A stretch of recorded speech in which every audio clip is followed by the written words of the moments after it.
아버지, 이제는 더 좋은 곳으로 모시고 싶어요. 저희가 알아본 곳이 있는데 공기도 좋고 바다도 보여서 아버지 건강에도 좋을 것 같아요. 맞아요.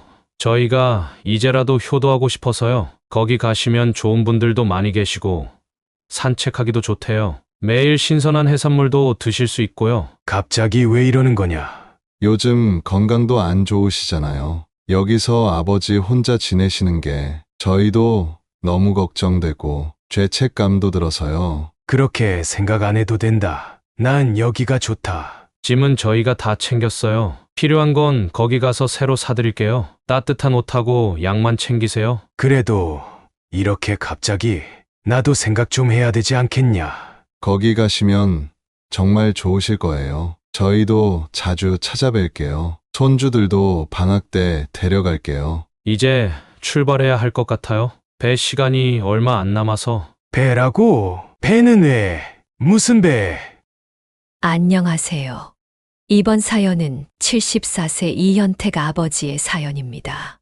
이현택 아버지의 사연을 들으시면서 따뜻한 위로와 격려, 그리고 따끔한 조언을 댓글에 남겨주시면 이현택 아버지께 큰 위안과 힘이 되니 많은 댓글 부탁드리겠습니다. 그럼 사연 바로 시작하겠습니다.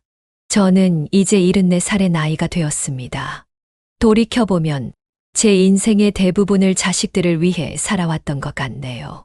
30년 전 아내와 함께 경기도 외곽에 위치한 작은 골목에 자그마한 슈퍼마켓을 열었을 때가 생각납니다. 당시 우리 부부는 전세금을 빼서 가게를 시작했어요. 은행 대출도 받았죠.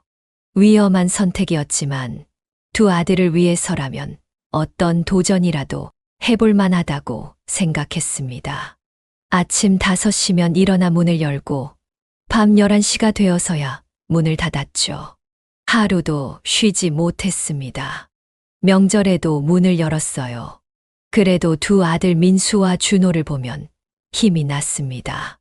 아빠, 나도 커서 아빠처럼 열심히 살 거예요.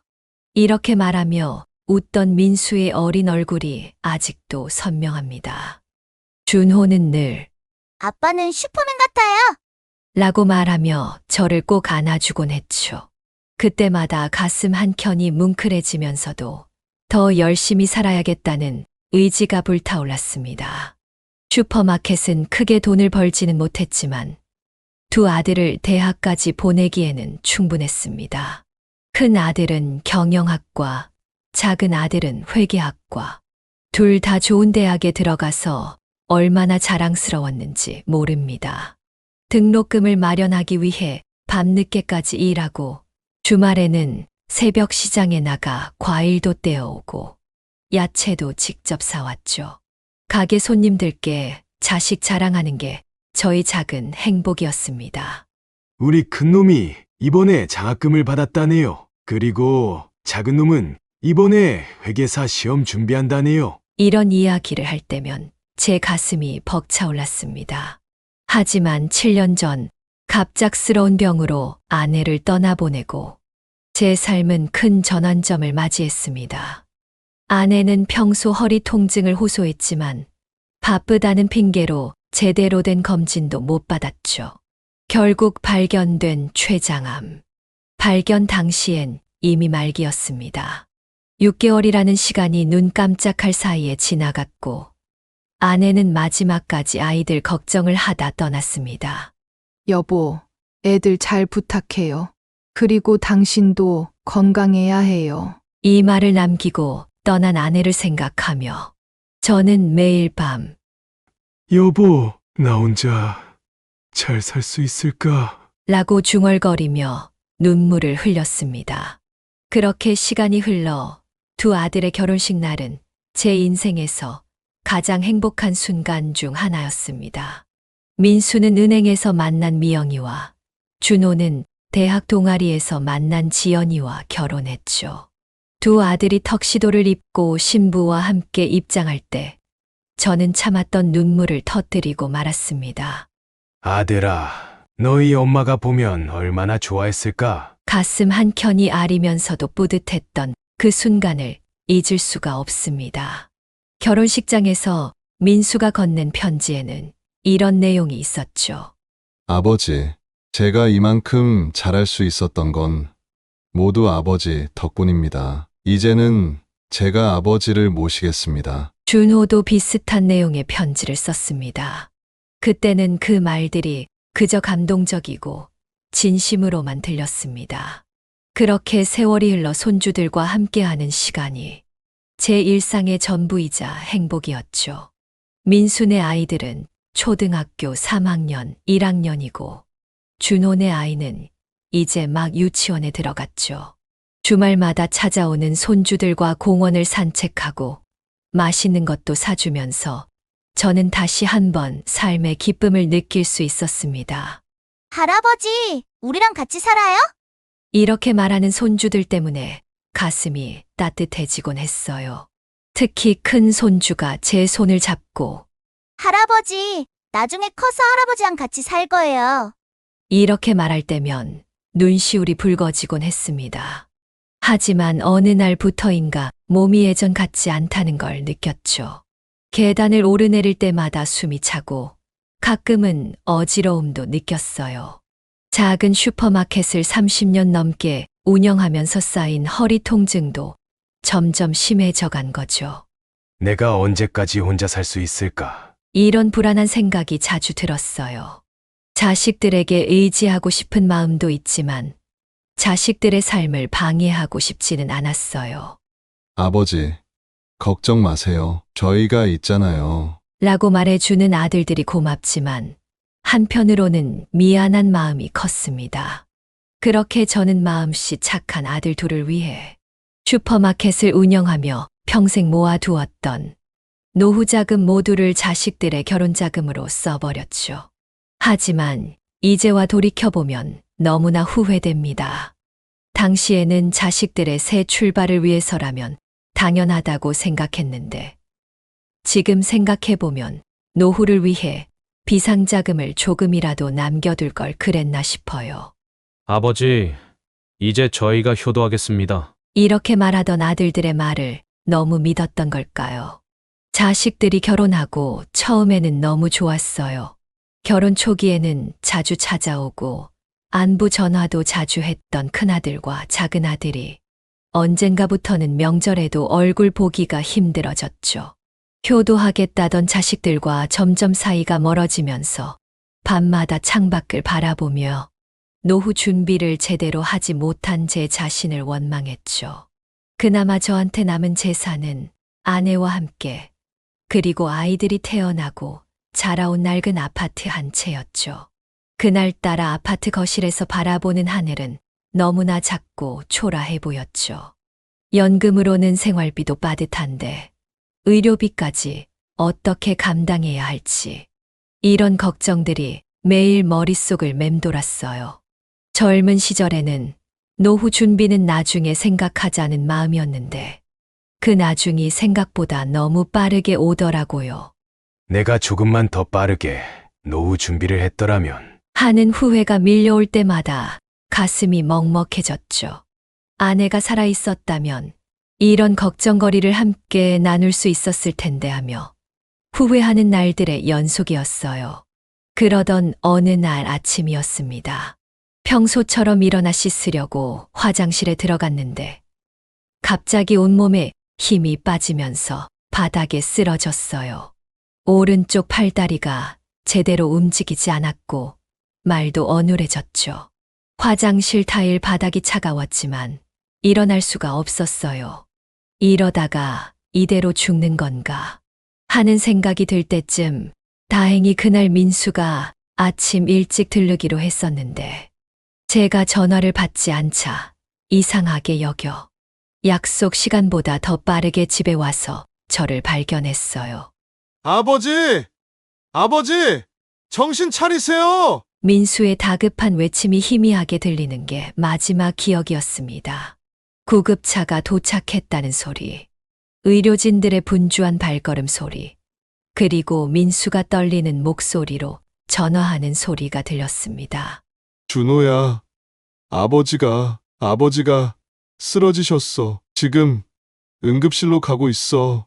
의식은 있었지만 말을 제대로 할 수 없었고 눈물만 계속 흘렀습니다.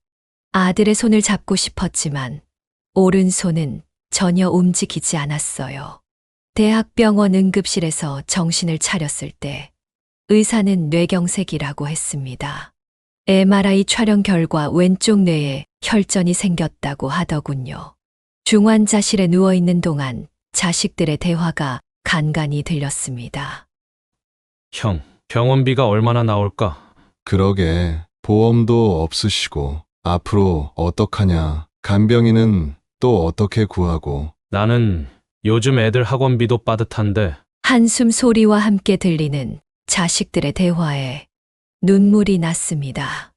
제가 자식들에게 짐이 되는 것 같아 너무나 마음이 아팠죠.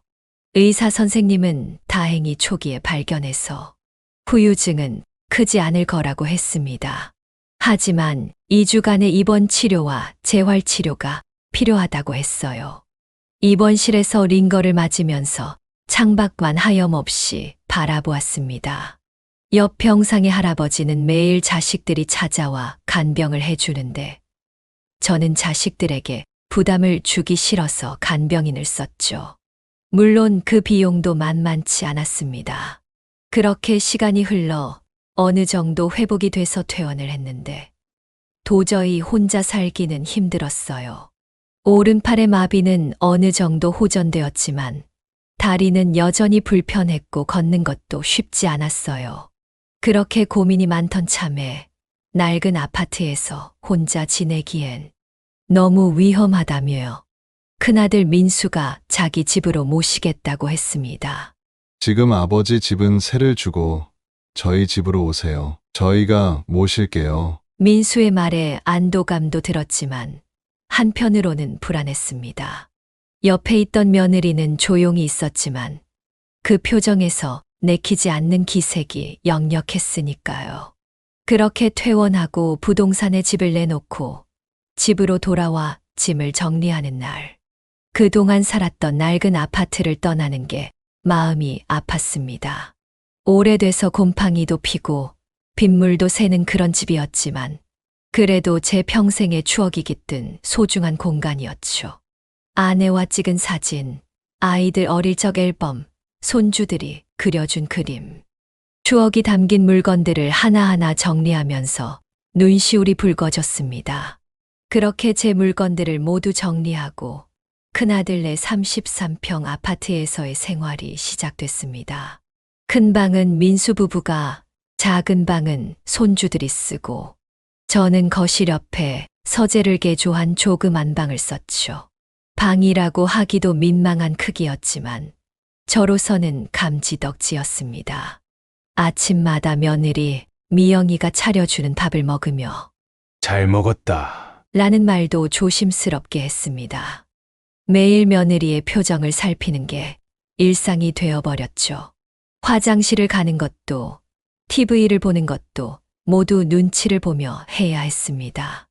아버님, TV 소리 좀 줄여주세요. 라는 며느리의 말 속에 숨겨진 불만이 고스란히 전해졌습니다. 그나마 손주들과 함께 있는 시간만큼은 행복했습니다. 아이들이 학교에서 돌아오면 숙제도 봐주고 간식도 챙겨주면서 제 존재 이유를 찾은 것 같았어요.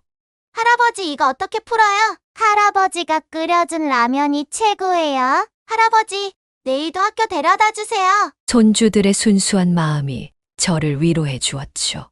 특히 큰 손주가 학교 숙제로 우리 가족이라는 주제로 그린 그림에 저를 가운데 크게 그려 넣은 걸 보고는 하루 종일 기분이 좋았죠. 하지만 이런 작은 행복마저도 오래 가지는 못했습니다.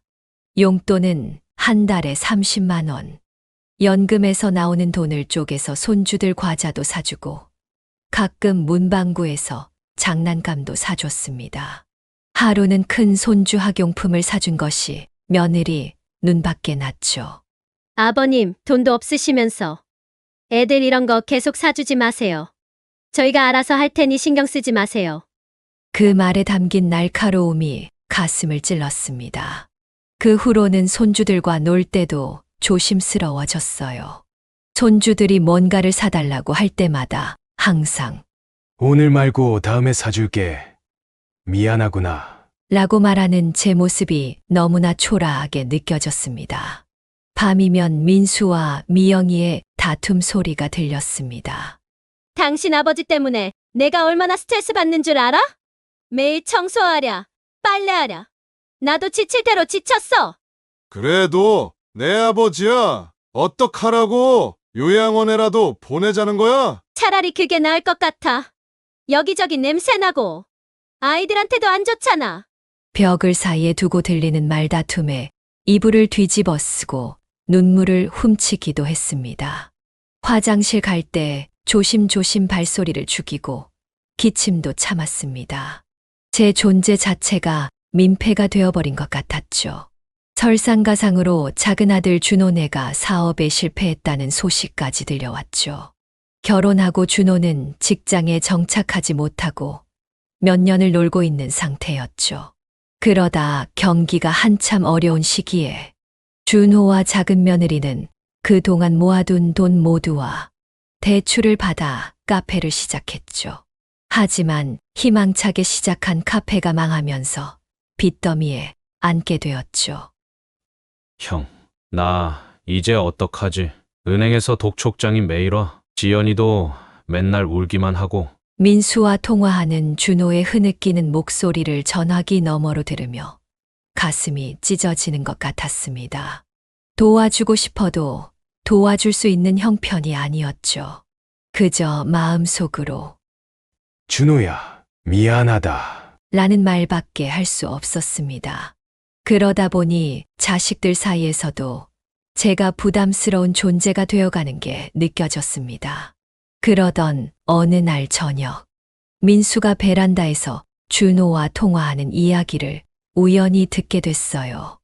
준호야, 형도 이제 아버지 모시는 거 너무 힘들다. 네 형수도 많이 지쳐 보이고. 형, 지금 내 사정이 어떤지 알잖아. 카페 빚도 아직 못 갚았는데 어떡해. 그렇다고 요양원으로 모시자니 비용이 너무 비싸고. 자식들이 저 때문에 힘들어하는 대화를 할 때마다 저는 점점 더 작아지는 것만 같았습니다. 창밖으로 보이는 달을 바라보며 생각했습니다. 내가 이렇게 오래 살아서 자식들에게 짐이 될 줄이야. 차라리 그때 쓰러졌을 때 죽었더라면. 이렇게 매일 밤 고통과 고민 속에 잠이 들었죠. 서로가 힘든 시간이 계속 흐를수록 자식들의 태도는 점점 더 차가워져 갔습니다. 아침 식사 때 며느리는 제 밥그릇만 거칠게 내려놓았고 민수는 출근 준비를 하면서도 제 얼굴 한 번 쳐다보지 않았죠. 전에는 아버지, 오늘 몸 상태는 좀 어떠세요? 이렇게 말하며 안부라도 물어봐 줬었는데 이제는 마주치면 서둘러 고개를 돌리고 급하게 자리를 피하기 일쑤였습니다. 아버님, 양말 좀 제자리에 넣으시면 안 돼요? 제가 매일 주워 담아야 해요? 그렇게 시작된 큰며느리의 불평은 날이 갈수록 돌을 더해갔습니다. 아니, 왜 이렇게 젓가락질을 하세요? 밥알이 다 튀잖아요. TV는 또 왜 그렇게 크게 틀어놓으세요? 애들 공부에 방해돼요. 심지어 제가 사용하는 화장실 휴지의 양까지 체크하기 시작했죠. 날이 갈수록 큰며느리의 불만은 더욱 노골적으로 변해갔어요. 어느 날은 제가 너무 오래 씻는 것 같다며 대놓고 타박을 주었습니다. 아버님, 요즘 물값이 얼마나 비싼지 아세요? 아버님이 화장실 한 번 갈 때마다 돈이 철철 새는 것 같아요. 저는 그날부터 씻을 때도 며느리의 눈치를 보게 됐죠. 그리고 아침마다 일부러 청소기 소리로 저를 깨우더니 급기야 제 방까지 대청소를 한다며 제 물건들을 마구 옮기고 제 허락 없이 버리기까지 했죠. 아버님 방에서 냄새가 난다고 애들이 불평해요. 이제 환기 좀 제대로 하세요. 겨울이라 추웠지만 창문을 활짝 열어놓은 채로 지내야 했죠. 감기에 걸려 기침을 하니 이번에는 전염될까봐 걱정이에요. 라며 마스크를 건네는 것이었습니다. 식사 시간도 점점 더 불편해졌습니다. 제가 앉아 있으면 며느리는 한숨만 쉬었고 민수는 휴대폰만 들여다보며 말없이 밥을 먹었죠. 아버님, 앞으로는 방에서 혼자 식사하시는 게 어떠세요? 그 말을 듣고 난 후부터는 방에서 작은 상을 바닥에 펴고 혼자 밥을 먹기 시작했습니다. 설상가상으로 손주들과의 만남도 제한되기 시작했습니다. 할아버지, 우리 이제 학원 가야 해서 같이 못 놀아요. 라고 말하는 손주들의 눈빛에서 큰며느리의 강요가 느껴졌죠.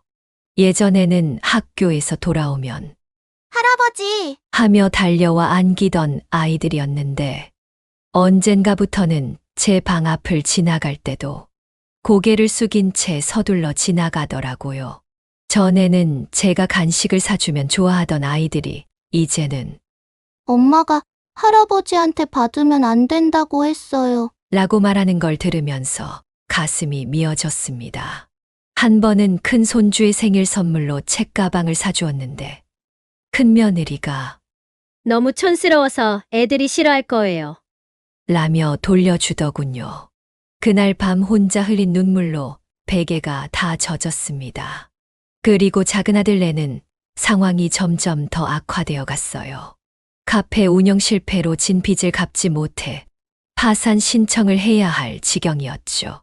작은 아들 준호는 술에 의존하기 시작했고 작은 며느리 지연이는 우울증 약을 먹는다는 소식도 들렸습니다. 그러던 어느 날 잔뜩 취한 준호한테 전화가 왔어요. 아버지, 저희 너무 힘들어요. 이제 어디 의지할 곳도 없어요. 채권자들이 매일 찾아와서 협박하고 지연이는 밤마다 울고. 준호의 흐느낌 속에서 절망이 묻어났습니다. 상황이 그러다 보니 자식들은 서로에게 저희 부양 책임을 떠넘기기 시작했습니다. 어느 날 저녁, 작은 아들 준호가 민호 집에 온 날이었죠. 베란다에서 들려오는 형제의 다툼 소리가 들렸습니다. 준호야, 이제 너희가 좀 모시면 안 될까? 형, 우리 상황을 몰라서 그런 말을 해. 지연이가 얼마 전에는 이혼하자고까지 했다고. 아들 둘은 마치 제가 없는 것처럼 큰 소리로 다투고 있었죠. 그런 자식들의 모습에 가슴이 찢어지는 것 같았습니다. 저는 이불 속에서 몸을 잔뜩 웅크린 채 귀를 막았지만 계속해서 들려오는 말들이 비수가 되어 가슴을 파고들었습니다. 요양원은 너무 비싸고 아버지 연금으로는 턱없이 부족하고 이러다가 우리 집도 망하겠어. 그러던 어느 날 저녁, 민수와 준호가 조심스레 요양원 이야기를 꺼냈습니다. 늦은 저녁, 아이들이 잠든 후였죠. 아버지, 이제 연세도 있으시고 전문적인 케어가 필요하실 것 같아서요. 저희가 좋은 요양원 알아봤어요. 준호도 거들었죠. 아버지, 저희가 잘 알아본 곳이에요. 바다도 보이고 공기도 좋대요. 산책하기도 좋대요. 저는 한동안 말을 잊지 못했습니다. 눈물이 핑 돌았지만 꾹 참았죠. 이미 자식들은 결정이 내려진 것 같았죠. 방으로 돌아와 하염없이 천장만 바라보다가 문득 서랍 속에 간직해둔 아내의 사진을 꺼내보았습니다. 여보, 내가 어떻게 해야 하나요? 한참을 사진 속 아내와 눈물로 대화를 나누다가 결국 알았다. 요양원으로 가마. 라는 말을 가까스로 내뱉었습니다. 그날 밤 저는 짐을 꾸리면서 아내와 찍은 마지막 사진을 오랫동안 바라보았습니다. 서랍 속 낡은 앨범을 넘기며 자식들의 어린 시절을 회상했죠. 민수가 처음 걸음마를 뗐을 때, 준호가 유치원 졸업식에서 상을 받았을 때, 그 시절이 꿈만 같았습니다. 내가 뭘 그렇게 잘못 살았나? 이런 생각에 한숨만 나왔습니다. 그리고 다음 날 아침 민수의 차에 올랐습니다. 처음에는 정말로 요양원으로 가는 줄 알았습니다. 차는 인천 방향으로 향했고 자식들은 간간히 아버지도 좋아하실 거예요. 라며 저를 안심시키려 했죠. 하지만 시간이 갈수록 도시를 벗어나 한적한 해안도로로 접어들었고 차창 밖으로 보이는 풍경이 낯설어졌습니다. 불안한 마음에 여기가 어디냐? 라고 물어봤지만 자식들은 대답을 피하더라고요. 그렇게 차가 달리는 동안 제 마음속에는 점점 불길한 예감이 자리 잡기 시작했습니다. 그리고 마침내 도착한 곳은 작은 어촌마을의 선착장이었습니다. 아버지, 여기서 배 타고 조금만 가면 돼요. 거기 요양원이 있어요. 준호의 말에 뭔가 이상한 낌새를 느꼈지만 때는 이미 늦었었죠. 그렇게 제가 작은 배에 오르자 민수와 준호는 서둘러 자리를 피했고 배는 출발해버렸죠. 멀어지는 자식들의 뒷모습을 바라보며 뒤늦게 모든 것을 깨달았습니다. 저를 요양원에 모시려고 했던 게 아니라 섬에 버리려 했다는 것을요. 여보, 우리 자식들이 나를 하염없이 눈물이 주르르 흘렀습니다. 아침 일찍 출발한 배는 차가운 겨울 바다를 가르며 어딘가로 향했습니다. 멀어지는 육지를 바라보며 평생을 바쳐 키운 자식들이 저를 이렇게 버린다는 사실이 믿기지 않았습니다. 차디찬 바닷바람이 제 뺨을 때렸고 저는 그저 덜덜 떨며 앉아있을 수밖에 없었습니다. 주머니 속 아내의 사진을 꼭 쥔 채 저는 희미해지는 육지를 바라보았습니다. 배가 섬에 도착했을 때는 이미 해가 저물어가고 있었어요. 무인도는 아니었지만 30가구 정도가 사는 작은 어촌 마을이 전부인 한적한 섬이었죠. 선원은 저를 내려주고는 아무 말 없이 서둘러 떠나버렸죠. 그렇게 낯선 섬에 홀로 남겨진 저는 한동안 그 자리에서 꼼짝도 할 수 없었어요. 제발 꿈이길. 하고 중얼거렸지만 차가운 바닷바람이 이 모든 것이 현실임을 일깨워 주었죠. 그렇게 점점 날이 어두워지자 두려움이 밀려왔어요. 주위에는 아무도 보이지 않았고 어디로 가야 할지도 몰랐죠. 다리도 불편한데 이 낯선 곳에서 어떻게 살아갈지, 앞으로 어떻게 해야 할지 불안한 마음에 자꾸 눈물만 났어요. 그래서 그날 밤은 방파제 근처의 폐창고에서 보냈어요. 찢어진 멍석 하나를 깔고 누웠는데 바닷바람이 창고 틈새로 스며들어 온몸이 떨렸죠. 추위에 떨며 밤을 지새우는 동안 자식들에 대한 배신감과 분노가 가슴 속에서 불처럼 타올랐죠. 간간이 들리는 파도 소리를 들으며 지난 날들을 떠올렸어요. 민수가 처음 걸음마를 뗐을 때 얼마나 기뻐했었는지, 준호가 고등학교 졸업식 때 울면서 안겼던 순간, 결혼식장에서 두 아들이 새 신랑이 되어 서 있던 모습, 그 모든 순간들이 주마등처럼 스쳐 지나갔죠. 내가 도대체 뭘 그렇게 잘못했다고 나를 버리는 거냐? 이 말만 수십 번 반복하며 한없이 울었어요. 다음 날 아침 배고픔을 참을 수 없어 먹을 것을 찾아 마을로 내려갔어요.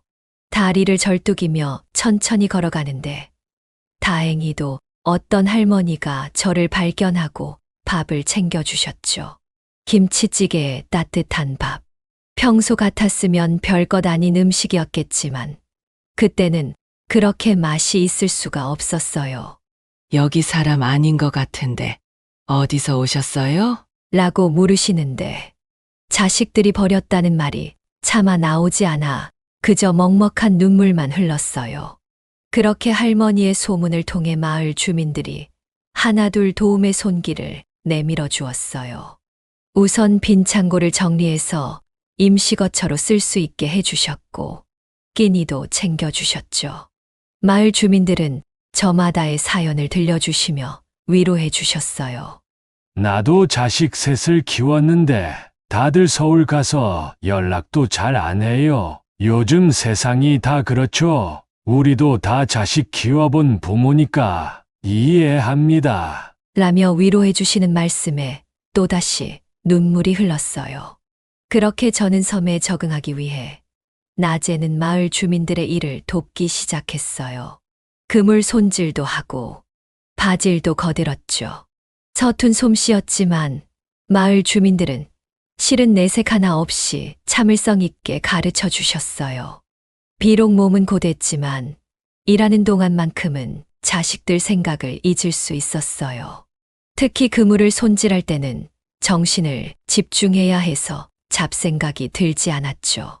하지만 밤이 되면 어김없이 그리움이 찾아왔어요. 손주들의 웃음소리가 귓가에 맴돌았고 보고 싶은 마음에 가슴이 미어졌죠. 할아버지, 우리랑 같이 살아요. 이렇게 말하던 손주들의 목소리가 자꾸만 떠올랐어요. 잠들기 전에는 항상 아내의 사진을 꺼내보며 한참을 울었죠. 여보, 당신이 살아있었더라면 이런 일은 없었을 텐데. 그러던 어느 날 우울한 생각이 깊어지던 날이었어요. 방파제 끝에 서서 한참을 바다를 바라보았죠. 출렁이는 파도를 보고 있자니 그냥 이대로 뛰어들면 모든 게 끝날 텐데. 라는 생각이 들었죠. 한 발짝만 더 내디디면 모든 고통에서 벗어날 수 있을 것 같았어요. 하지만 그때 문득 아내의 얼굴이 떠올랐어요. 여보, 이러면 안 돼요. 라고 귓가에 들리는 것 같았죠. 그렇게 힘든 시간들이 지나면서 섬에서의 생활에도 조금씩 적응해 갔어요. 마을 이장님의 도움으로 작은 방 하나를 얻어 지내게 되었고, 마을 공동 작업장에서 일하며 약간의 수입도 생겼어요. 방 안에는 가구들도 조금씩 들여놓을 수 있었죠. 아침에 일어나면 제일 먼저 바다로 나가 청소도 하고 주민들과 함께 아침 운동도 했어요. 그렇게 일상이 조금씩 자리를 잡아가면서 새로운 인연들도 생겼어요. 옆집 할머니는 가끔 밑반찬을 챙겨주셨고, 어촌계장님은 저를 마을 회의에도 참석하게 해주셨죠. 특히 같은 처지의 박 할아버지와는 더 가까워졌어요. 그분도 오래전에 자식들과 연락이 끊겼다고 하셨죠. 저녁이면 두런두런 이야기를 나누며 서로를 위로했어요. 하지만 여전히 밤이면 자식들 생각에 잠을 이루지 못했어요. 미움과 그리움이 뒤엉켜 가슴을 저몄죠. 작은 달력에 하루하루 표시를 해가며 버려진 날을 세어갔어요. 때로는 자식들을 원망하다가도 문득 두 아들의 어린 시절 모습이 떠오르면 마음이 약해졌죠. 그래도 내 자식들인데 라는 생각과 부모를 버린 자식들을 어떻게 용서하지? 라는 생각이 끊임없이 충돌했어요. 밤마다 창밖의 달을 보며 민수와 준호를 떠올렸어요. 지금쯤 잘 지내고 있는지, 가끔은 저를 생각하기는 하는지 궁금한 것이 너무 많았죠. 특히 손주들 생각이 날 때면 가슴이 더욱 아팠어요. 제가 갑자기 사라진 것에 대해 손주들은 어떤 생각을 하고 있을까? 할아버지가 자기들을 버리고 갔다고 생각하진 않을까? 이런 생각들로 밤잠을 설치는 날이 많아졌죠. 그렇게 섬에서의 생활이 6개월쯤 되어갈 무렵이었어요. 강 할아버지네 슈퍼에서 우연히 TV 뉴스를 보다가 깜짝 놀랐죠. 마을 주민들과 함께 점심을 먹고 커피를 마시며 담소를 나누던 중이었는데, 뉴스에서 제가 살던 낡은 아파트가 재개발 지역으로 선정되었다는 소식이 나왔어요. 이번 재개발 지역 선정으로 해당 지역 아파트 가격이 10배 이상 급등했으며 라는 앵커의 말이 귓가에 맴돌았어요. 그 자리에 있던 이장님이 제 어깨를 토닥이며 말씀하셨죠. 아이고, 영감님, 큰일 나겠네요. 곧 자식들이 찾아올 것 같은데. 그때는 그 말씀이 무슨 의미인지 정확히 이해하지 못했어요. 그저 설마 하는 생각뿐이었죠. 그리고 정말로 그 소식이 나온 지 일주일도 채 안 돼요. 갑자기 민수와 준호가 섬을 찾아왔어요. 아침 일찍부터 어선을 타고 온 자식들은 부둣가에서 저를 발견하자마자 달려와 무릎을 꿇었죠. 아버지, 그동안 얼마나 찾았다고요. 정말 죄송합니다. 건강하셔서 다행이에요. 자식들은 눈물까지 흘리며 저를 끌어안았어요. 뒤에서 지켜보던 마을 주민들은 고개를 절레절레 흔들었지만 피는 물보다 진하다고.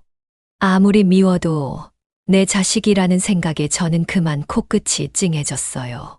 특히 준호가 어릴 적 모습 그대로 엉엉 울며 매달리는 모습을 보니 그동안 쌓였던 원망이 조금씩 녹아내리는 것만 같았죠.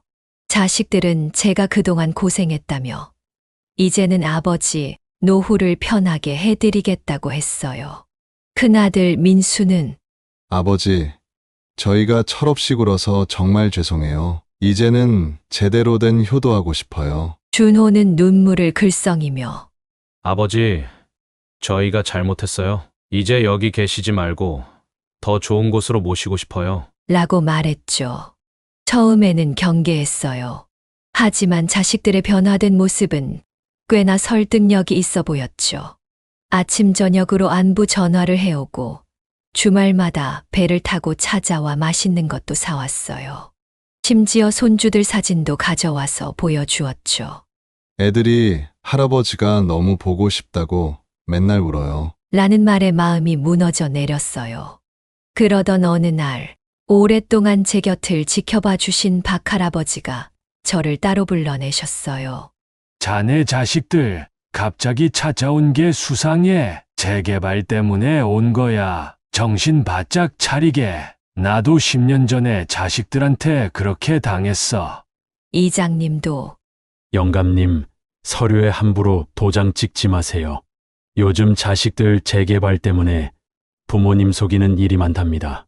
라고 당부하셨죠. 하지만 자식들의 달라진 모습에 제 마음도 조금씩 흔들렸어요. 특히 준호와 큰며느리는 매일 안부 연락을 하고 손주들과 찍은 사진까지 보내면서 지극정성으로 저를 챙기는데 어찌 의심만 하고 있을 수 있었겠어요? 아버지, 이제 저희가 효도하게 해주세요. 그동안 너무 죄송했어요. 자식들의 눈물 어린 사과에 서서히 마음이 풀어져 갔죠. 밤마다 아내의 사진을 보며 이야기했어요. 여보, 우리 자식들이 이제 정신을 차린 것 같아요. 그동안 얼마나 걱정했어요. 그렇게 며칠이 지나고 자식들이 위임장과 인감도장을 달라고 했죠. 아버지, 재개발 절차가 복잡해서 저희가 대신 처리해 드릴게요. 아버지는 편하게 계시면 돼요. 망설이는 제게 민수가 말했죠. 아버지, 저희를 믿으세요. 이제 정말 제대로 효도하려고 하는데 아직도 저희를 못 믿으시는 거예요? 그동안 저희가 잘못한 거 인정하고 반성하고 있어요. 준호의 울먹이는 목소리에 저는 잠시 갈등했어요. 하지만 이장님의 걱정 어린 충고가 떠올랐죠. 조금만 더 생각해보자. 라고 말하고 돌려보냈어요. 그날 밤 잠을 이루지 못하고 바닷가 산책을 나갔다가 우연히 자식들의 대화를 듣게 됐어요. 방파제 뒤편에서 들려오는 목소리. 처음에는 그냥 지나칠까 했는데 제 이야기가 나오는 것 같아 발걸음을 멈췄죠. 형, 이제 다 된 거 아냐? 아버지도 거의 마음이 풀린 것 같은데. 준호의 목소리였어요.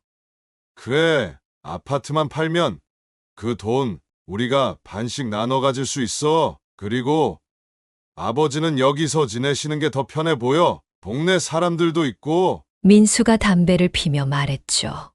근데 형, 우리 아버지한테 너무한 거 아냐? 이미 늦었어. 우리가 여기까지 온 마당에 이왕이면 빨리 처리하자. 나중에 마음 바뀌시면 곤란하잖아. 그 순간 온몸에 식은땀이 흘렀어요. 다리에 힘이 풀려 그 자리에 주저앉고 말았죠. 귓가에서 위민거리는 소리가 났고 가슴이 터질 것처럼 아팠어요. 자식들이 저를 찾아온 것은 진심 어린 후회가 아닌 재개발로 오른 아파트 가격 때문이었던 거예요.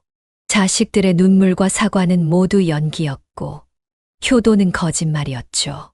밤새 뜬 눈으로 지새우며 생각했어요. 자식들이 저를 섬으로 버린 것도 모자라 재산마저 노리고 있는 모습을 보니 가슴이 찢어지는 것 같았죠. 아내와 함께 대출받아서 어렵게 장만한 그 집을 자식들이 이렇게 가로채려 한다는 게 믿기지 않았어요. 문득 아내가 살아있을 때 마지막으로 했던 말이 떠올랐어요. 여보, 우리 자식들 잘 키웠죠? 그때는 그렇다고 자신 있게 대답했는데, 이제는 뭐라고 말해야 할지. 평생 모은 재산보다 더 소중한 게 자식이라 믿었던 제 생각이 부끄러워졌어요.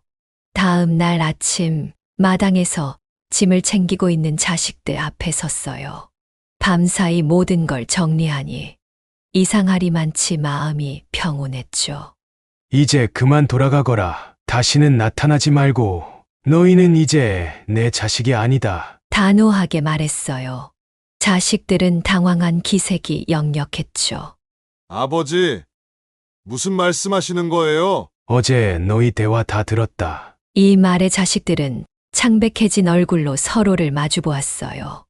더 이상 할 말이 없었는지, 아니면 변명할 용기가 나지 않았는지, 자식들은 아무 말도 못한 채 섬을 떠났어요. 그렇게 자식들과 진정한 의미의 단절을 하게 됐죠. 이상하게도 더는 눈물이 나지 않았어요. 오히려 마음이 더욱 단단해지는 걸 느꼈죠. 이장님, 저 이제 여기 정식으로 주민등록도 옮기고 싶습니다. 제 말에 이장님은 흐뭇한 미소를 지으셨어요. 새로운 가족이 된 섬 주민들과 함께 그렇게 진정한 제 모습을 찾아가는 여정이 시작된 거였죠. 그렇게 자식들이 떠난 후 이장님과 마을 주민들이 저를 도와주셨어요. 저희가 도와드릴 테니 이번엔 제대로 하세요. 자식들한테 당한 만큼 이제는 행복한 인생 사셔야죠. 이장님의 조카가 서울에서 변호사로 일한다고 해서 재개발 절차에 대한 법률 자문도 받을 수 있었어요. 변호사님은 자세하게 제 상황을 듣고 도움을 주셨죠. 어르신, 걱정 마세요. 아파트가 어르신 명의로 되어 있으니 자녀분들이 임의로 처분할 수 없습니다. 제가 끝까지 도와드리겠습니다. 그 말을 듣는 순간 마음이 한결 가벼워졌어요. 재개발 조합에도 직접 연락했어요.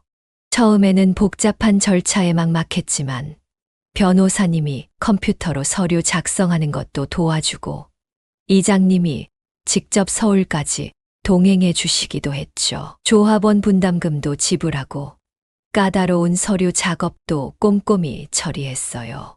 그렇게 시간이 흘렀고 마침내 아파트를 처분할 수 있게 됐어요. 시세 차익도 예상보다 훨씬 컸죠. 이제 부자 되셨네요. 라고 말하며 주민들이 축하해 주셨지만 저는 그 돈보다 더 값진 것을 얻었다고 생각했어요. 그래서 아파트를 판 돈의 반은 마을 복지회관을 짓는데 기부했어요. 이장님, 제가 이 마을에서 새 삶을 찾았으니 은혜는 은혜로 갚아야죠. 앞으로 우리 마을 어르신들이 편하게 쉬실 수 있는 공간이 생기면 좋겠습니다. 복지회관은 1년 후에 완공됐는데 어르신들이 좋아하시는 모습을 보니 가슴이 뭉클했어요. 나머지 돈으로는 제 노후 자금도 마련하고 오랫동안 꿈꿔왔던 섬 안의 작은 농장도 시작할 수 있었어요. 마을 뒤편 한적한 곳에 300평 정도의 땅을 사서 채소도 기르고 꽃도 심었죠. 농사 경험이 없어 처음에는 실수도 많았지만 이웃 주민들이 하나하나 가르쳐 주셔서 이제는 제법 농사꾼이 됐답니다. 그러던 어느 날 민수가 문자를 보내왔어요. 자신들의 과오를 미우치는 내용이었죠. 아버지, 저희 욕심이 아버지의 마음에 큰 상처를 드렸습니다. 용서를 구할 자격도 없지만 그래도 죄송하다는 말씀은 드리고 싶었습니다. 하지만 저는 답장을 하지 않았어요. 준호는 어느 날 갑자기 찾아왔어요. 술에 취해 마을 선착장에서 울고 있더군요. 아버지, 잘못했어요. 용서해 주세요. 하지만 저는 단호했어요. 돌아가라. 이제 나는 너희와 할 이야기가 없다. 그렇게 저는 자식들이 버린 섬에서 새로운 가족이 생겼죠. 매일 아침 같이 운동하는 마을 어르신들, 제가 기르는 상추를 맛있게 드시는 이웃들, 농사 짓는 법을 가르쳐 주시는 최할아버지, 특히 혼자 사시는 박 할머니와는 가끔 저녁도 같이 먹고 서로의 이야기도 나누며 좋은 친구가 됐어요. 요즘은 마을 노인회관에서 서예도 배우고 있어요. 젊어서는 해보지 못했던 것들을 하나씩 시도해보는 재미가 쏠쏠하죠. 글씨체가 참 맑고 단정하네요. 라는 칭찬도 듣고 얼마 전에는 제가 쓴 작품을 마을 문화재에 출품하기도 했어요. 작은 텃밭에서 키운 채소들로 김치도 담그고 이웃들과 나눠 먹는 재미도 생겼어요. 특히 제가 담근 열무김치는 마을에서 꽤 인기가 있답니다. 이번에도 열무김치 담그시면 저희도 좀 나눠주세요. 이런 말을 들을 때마다 절로 웃음이 나와요. 그렇게 섬에서의 삶이 4년째 접어들었어요. 이제는 아침에 일어나면 제일 먼저 바다를 보러 나가요. 파도 소리를 들으며 명상도 하고 갈매기들에게 먹이도 던져주죠. 출렁이는 파도를 보며 지난 날을 생각하다 보면 이제는 미움보다 감사한 마음이 더 커졌다는 걸 느껴요. 자식들이 저를 이 섬에 버리지 않았다면 이런 평화로운 삶은 꿈도 꾸지 못했을 테니까요. 가끔 손주들 생각이 날 때면 마을 아이들과 놀아주며 그리움을 달래요. 학교가 끝나고 돌아오는 아이들이 할아버지, 동화책 읽어주세요. 라고 말하면서 졸으면 노인회관에서 빌린 책으로 동화책도 읽어주고 옛날 이야기도 들려줘요. 아이들의 순수한 웃음소리에 저절로 미소가 지어지죠. 그리고 가끔은 복지회관에서 제가 직접 재배한 채소로 비빔밥을 만들어 마을 잔치를 열기도 해요.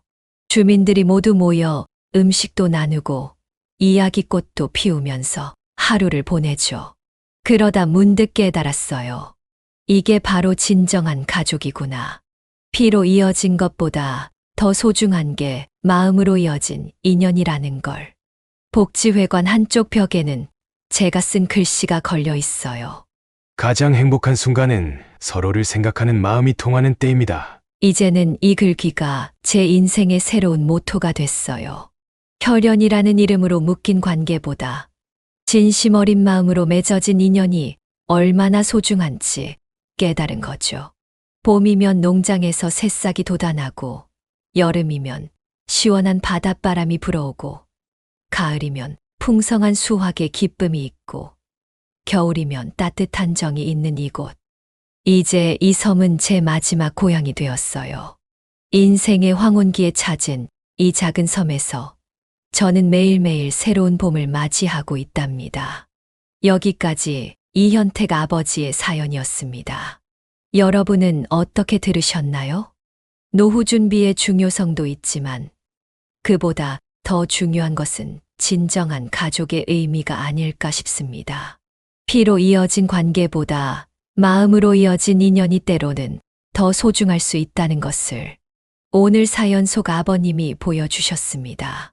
자식을 위해 평생을 바치고도 마지막에 버림받는 부모님들의 이야기가 더 이상 나오지 않길 바랍니다. 하지만 혹시라도 비슷한 상황에 처하신 분이 계시다면 절대 포기하지 마시길 바랍니다. 우리 주위에는 항상 따뜻한 마음을 가진 이웃들이 있고 새로운 시작은 언제나 가능하니까요. 인생의 황혼기가 끝이 아닌 새로운 봄이 될 수 있다는 희망을 전해드리고 싶습니다. 여러분의 남은 인생에 행복한 웃음꽃이 가득하시길 진심으로 기원합니다.